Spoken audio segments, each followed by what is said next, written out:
Nagbabalik na po ang PW Campuzar. Ako po si China Asis at kasama din po natin si Lycra Bunuan at Vera Gatchalian. Kami po ay mga mag-aaral ng Philippine Women's University at ang ating paksa sa araw na ito ay ang teenage pregnancy. At bago nag-commercial, narinig na natin ang isang maikling dulaan ukol sa buhay ni Ana. Easy lang. Mami, sa kanyang gigigulan. Oh, yun nga, di ba, bago mag-commercial, yun, narinig na nga natin yung parang dramatization na, yun nga, na tungkol siya sa buhay ni Ana na siyang umamin sa kanyang magulang na siya'y nagdadalang tao. Kala mo parang nasa mga palabas lang ngayon, no?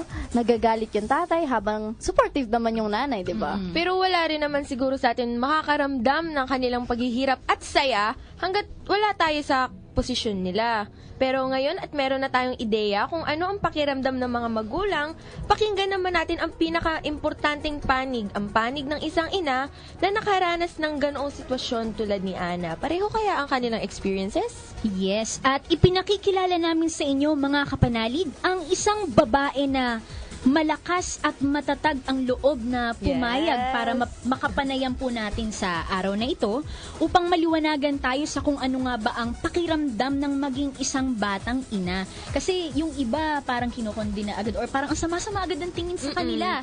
Ba't di naman natin tanungin yung talagang pinagdaanan nila? Ano yung tunay na kanilang nararamdaman? At bago yan, syempre, mga kapanalig, sumali kayo sa aming talakayan. Pwede kayong magbato ng inyong tanong para sa ating bisita na siya itong nakaranas ng kanyang teenage pregnancy, ano? Ipadala lang inyong text sa 0918-VERITAS o 0918-837-4827. Mga kapanalig, please welcome ang ating bisita sa araw na ito, si Binibining Crystalline Bombio. Magandang araw po sa iyo, Miss Crystalline. Magandang araw din. Kamusta po? Ano pong feeling nyo?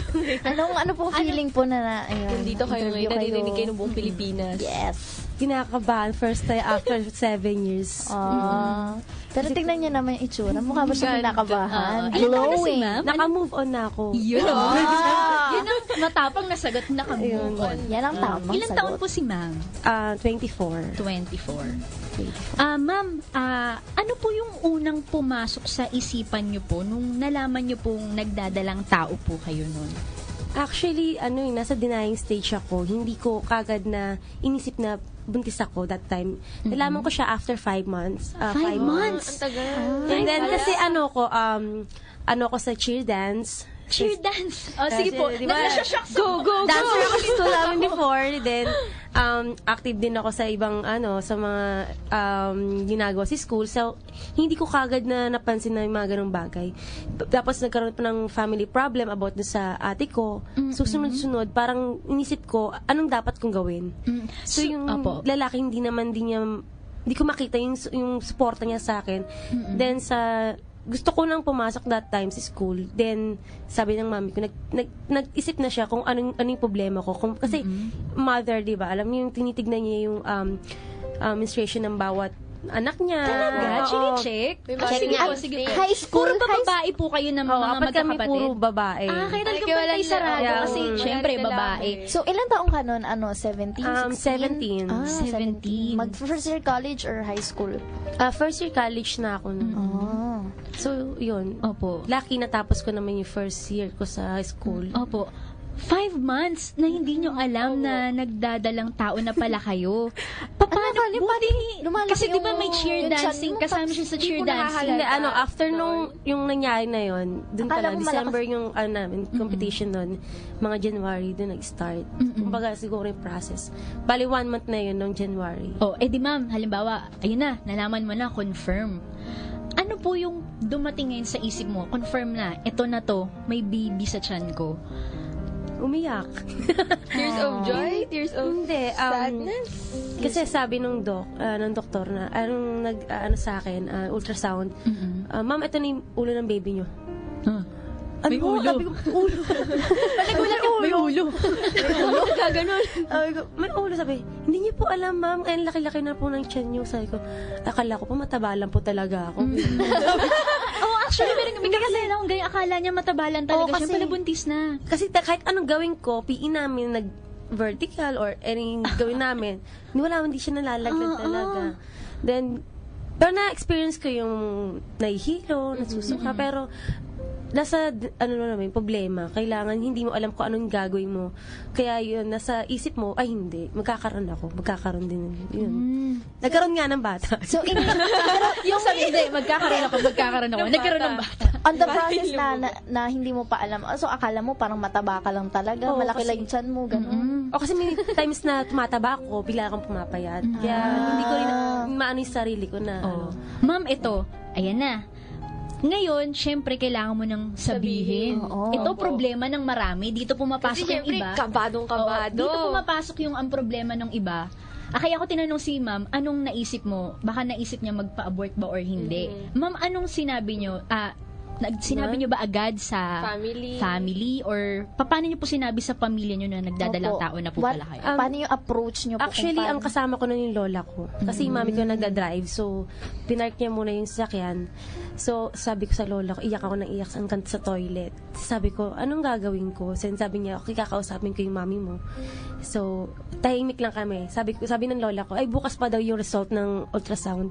So, okay, ako naman, excited ako. Syempre, gusto kong pumasok sa school kasi enrollment na. Then after that, nagkulong na lang ako sa kwarto. Tinatawagan yung guy.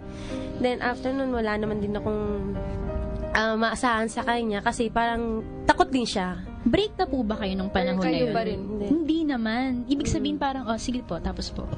And then, tapos, kasi mami ko may high blood eh. So, hinintay na lang ng lola ko na makauwi kami sa bahay. Doon niya sinabi, doon niya pinagtapat. Pero mami ko, meron ng hint noon na ganun ako, nabuntis na ako. So, pinoprotekta niya ako sa tatay ko kung anong gawin niya sa akin. Kasi that time, kinasal ang ate ko kasi buntis din. Nagkasabay. sabay. So, Sila. mas malalaman na buntis din ako. Parang, Umabol. parang di ba, kawawa Opo. naman kawawa talaga yung parents ko. Pero yun, at least, di ba, yung nakaserve, Paano po tinanggap nung pagkasabi nung lola? Nagalit na, po ba? Oo. galit. Pero pinigil ng tatay ko yung galit niya. Kasi naisip niya pa rin na, baka pag nasaktan niya ako, kawawa yung baby. Baka maapektuhan yung Hindi ko bata. maintindihin. Oh, yung ibang ibang mga magulang gagawin niyang palalayasin. Naku, 7 years old lang eh. Diyos ko, pag, Diba? lalo na sa mga, yung pag nangyari sa mga wealthy family, tas Oo. ganyan. Oo, parang Diyos ko po, itatakwil ka parang ganun. ang iniisip Ang mo na yung swerte pa. reputation. Oo, tama. Ang swerte pa ni ma'am na talagang malinaw yung kaisipan ng mga magulang niya na pinigil yung sarili nila, hindi sinaktan yung kanilang anak kasi sa Oo. kung iba yan, di ba? So, mapalad pa rin si ma'am.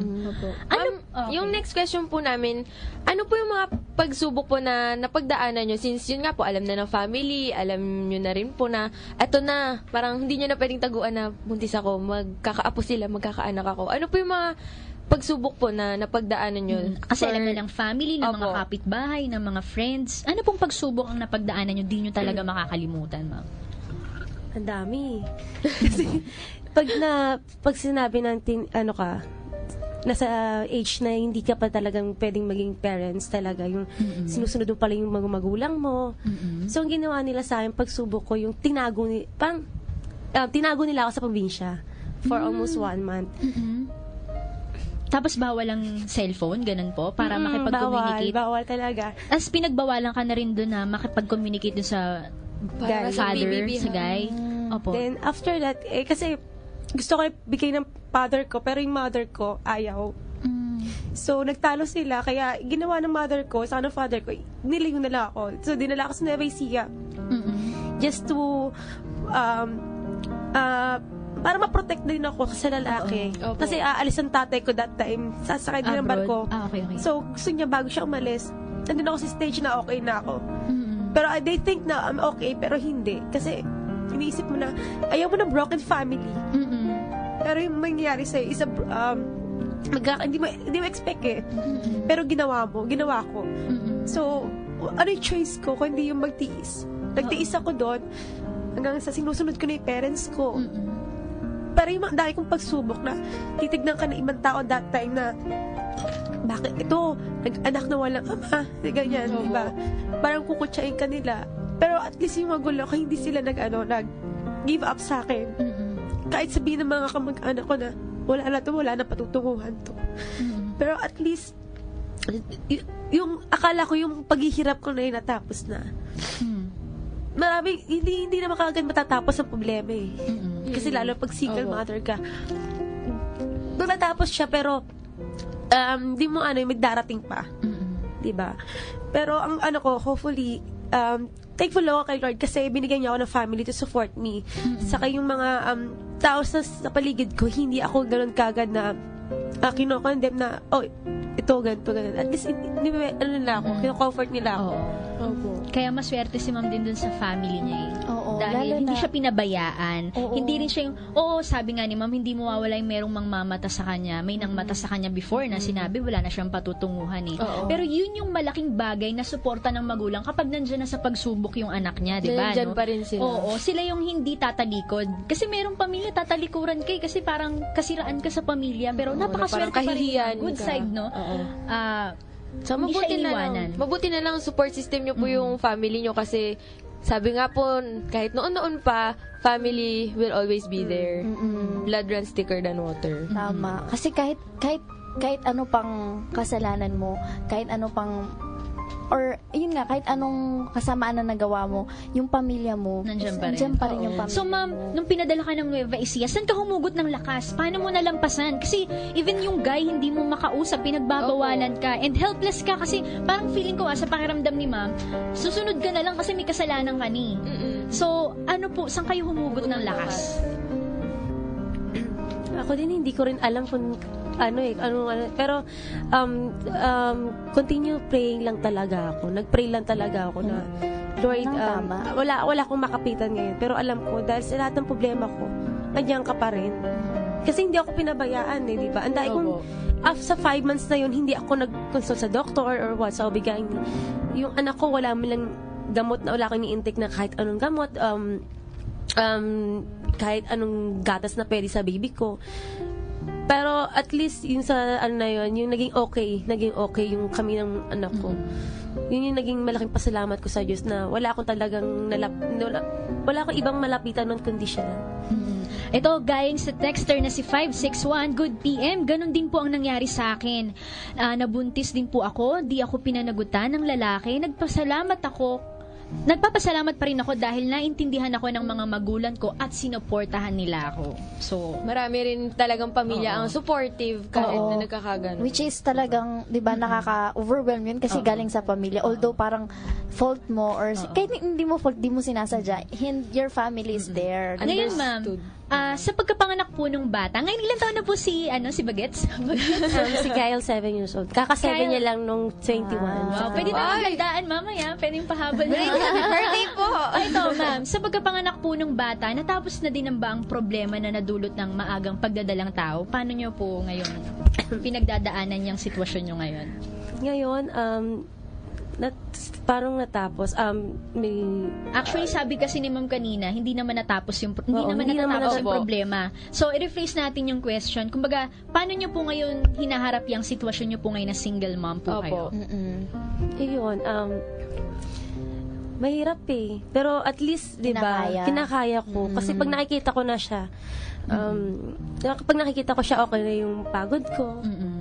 Then, every time na nasa abroad ako, tinatawagan ko siya. At least yung tita niya, tinuruan siya paano kumanta. Then, pag nalulungkot ako, kinakantahan niya ako. Sabi ko, baby, nalulungkot si mami, kantahan mo ako. Yun, then, kinakantahan niya ako kahit hindi siya marunong kumanta. Okay, si Mama masyado na emotional, no? Ipagpapatuloy natin ng talakayan mamaya, mga kapanalig. Diyan kayo, huwag kayong bibitaw. Magbabalik ang PW Campus Hour, Youth Serving Youth.